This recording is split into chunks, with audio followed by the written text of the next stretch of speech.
नमस्कार मित्रांनो, आपल्या लाडक्या जनसंवाद न्यूज मध्ये आपले सहर्ष स्वागत आहे।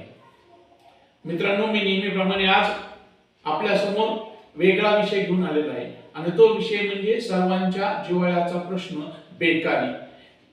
खरंच आज बेकारीवर उपाय नाहीत का? कुणी याचा विचार केलाय का? नाही केलेला।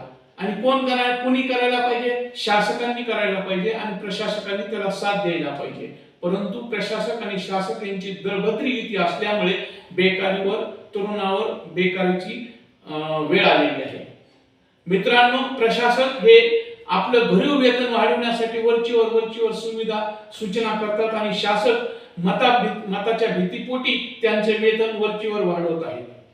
मित्रांनो, 1984 नंतर आकृतीबंध आहे, 1984 चा आकृतीबंध आहे आणि त्यावेळची लोकसंख्या महाराष्ट्राची आणि आजची महाराष्ट्राची लोकसंख्या आज जवळपास 15 कोटीच्या पुढे महाराष्ट्राची लोकसंख्या आहे आणि देशाची लोकसंख्या 140 कोटीच्या आसपास आहे।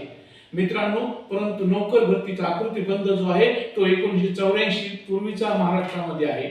मित्रांनो, आज प्रत्येक कार्यालयामध्ये मनुष्यबळ कमी आहे असं सांगितलं जातं आणि ते कारण सांगून जनतेचे काम रखडले जातात। उदाहरणार्थ मित्रांनो, एका सजाकडे एका तलाट्याकडे 3-3, 4-4 सज्ज आहेत आणि एका सजामध्ये 3-3, 4-4 गाव आहेत। मित्रांनो, खरंच एक तलाठी, एक व्यक्ती एवढ्या गावाचा महसुलाचा कारभार करू शकतो का? मुळीच नाही।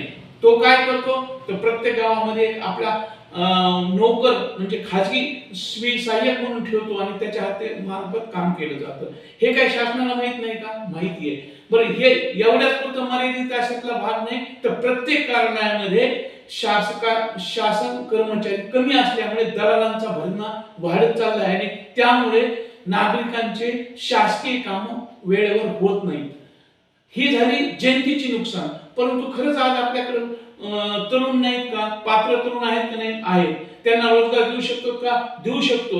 मग का दिला जात नाही? तर त्याला आर्थिक अडचण हे सांगितली जाते। परंतु मित्रांनो, यांचे मानधन किंवा वेतन जर आज मी म्हणतो 40% वर आणले तर सर्वांना रोजगार उपलब्ध होईल आणि आज या मानधनावर काम करायला तरुण तयार आहेत।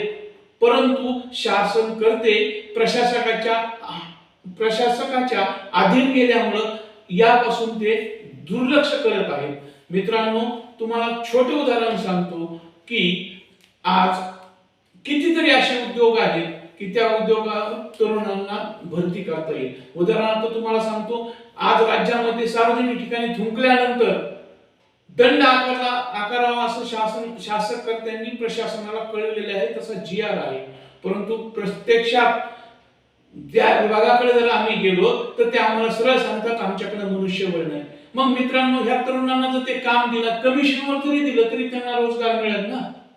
पण हे शासकांना आणि प्रशासकांना करायचं नाहीये, कारण हे जर केलं, प्रत्येक तरुणाच्या हाताला जर काम लागलं तर या राज्यकर्त्यांच्या मागे फिरायला कोणी मिळणार नाही, म्हणून हे काम ते करत नाही।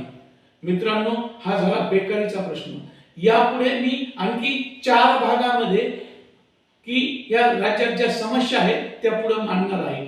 हा भाग 1 आहे। नंतरचा 1, 2, 3, 4 हे भाग मी टप्प्याटप्प्याने पुढे मांडत जाणार आहे। दुसरा आहे शेतकरी या विषयावर मी नंतरच्या भागामध्ये तुम्हाला बोलेन। नमस्ते।